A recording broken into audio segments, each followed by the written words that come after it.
Roquan Smith has just been traded to the Baltimore Ravens. What's up, guys? Swift here covering everything Chicago Bears, and we have another big time trade. Let's get right into it.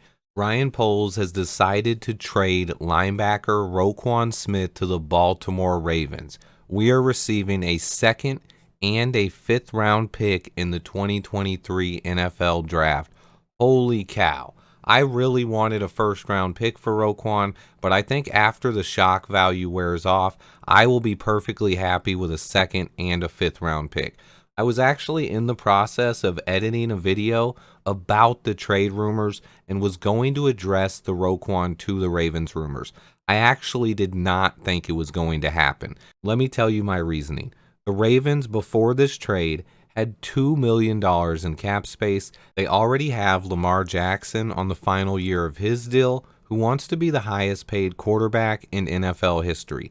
They now have traded draft picks for another guy on the last year of his deal that wants a record-setting contract. Also, odd about this situation is both guys, Lamar Jackson and Roquan Smith, are negotiating their deals without an agent. This one is strange and bizarre. It puts the Ravens in a position where they have to re-sign one of them because they cannot franchise tag both. Absolutely huge news today. Roquan Smith, the leader of our defense and guy who wants to be the highest paid linebacker in team history, is no longer a Chicago Bear. He is now a Baltimore Raven.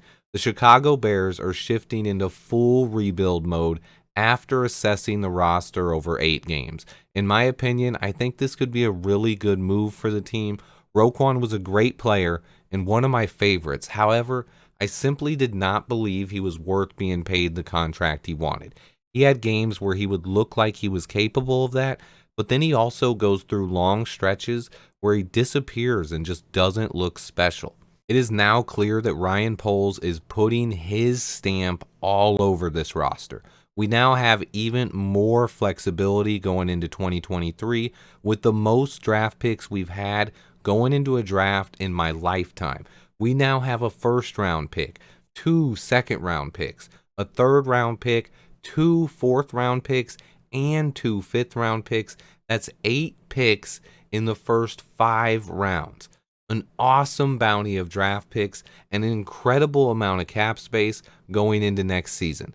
We have more flexibility now than any other team in the league. We also now are one of the least talented rosters in the league. We traded both of our team captains on defense in the last week in Robert Quinn and Roquan Smith. How will this defense respond is yet to be seen. Any hopes for making the playoffs this season should be tempered immediately. This move changes the dynamic of this year and should also give us a higher draft position next year to go along with our extra draft picks. This defense will miss Roquan Smith, but the immediate question is who plays the will linebacker now? Matt Adams is on the IR, so it's between Jack Sanborn, Joe Thomas, and Sterling Weatherford at this point. I would expect to see Sanborn or Weatherford get a shot at the position. We also now have another open roster spot that needs to be filled. Also, I have to ask, with Roquan being traded, is Eddie Jackson safe? What about David Montgomery? It's clear that Poles is collecting assets for next year's draft as he plans a major influx of talent on this roster. Eddie Jackson is 28 years old and having a Pro Bowl caliber season. If you would have asked me yesterday, I would have said no way do I expect Ejax to get moved. After today, I'm very unsure as it seems to fit the plan moving forward. Final thoughts here. This one is tough. Roquan was easily one of our best young players and a guy I have imagined building around. That being said, I am a huge build through the draft guy, and having all these picks has me feeling like a kid on Christmas. I'm going to miss Quan.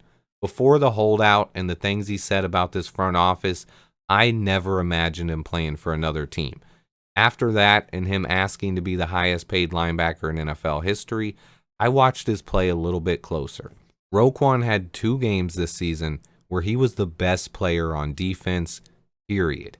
He also had 6 games where he was just a guy. To me, the front office and Coach Eberflus decided he wasn't worth the kind of contract he wanted and decided to go another direction.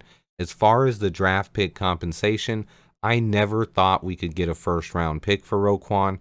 A second and a fifth round pick is actually a really good value. To go along with the Robert Quinn trade as well, we now have a stockpile of draft picks for next season. These two trades really hurt the talent level of our front seven on defense this year, though. We now have one of the least talented front sevens in the entire NFL on defense. I don't think we'll be stopping the run anytime soon this season. You saw how bad our defense played in Dallas. Take Roquan Smith out, and it's just going to be worse. The rest of the year continues to be about Justin Fields' development, as Ryan Poles has now put himself in a position to bring in a surplus of talent in the offseason, both via free agency and the NFL draft. The rest of the year is now about evaluating the guys on the roster and seeing which ones are capable of sticking around long term. You have to hope that this doesn't kill the morale on defense and that the team can bounce back from this. We have a ton of draft picks going into next year now. We have a ton of cap space, but our talent level definitely took a hit after this draft. Update, there was a final term to the deal. In addition to getting second and fifth round picks, we also are acquiring linebacker A.J. Klein from the Ravens. He's a 31-year-old vet who has played for various teams in the NFL and started 81 games. Not a guy to get excited about. I think he was added in because the Ravens had to do something to make the contract work. He's just on a 1-year, $1.1 million contract. He will be a free agent next year, so this does nothing to our cap next season. It just gives us another linebacker who can actually come in and play. I expect the coaching staff to give the time to younger players, though. I will be here covering the Chicago Bears every step of the way. This upcoming offseason is now becoming one of the most important in team history. Having all of those draft picks and cap space is awesome. But what Ryan Poles does with all those picks and the cap space will go a long way to determining how long this rebuild will take. The one thing that matters, though, is for once we might have finally found our quarterback. Now we need to surround him with talent. Stay tuned, guys. Please hit that like button for me. And until next time, bear down.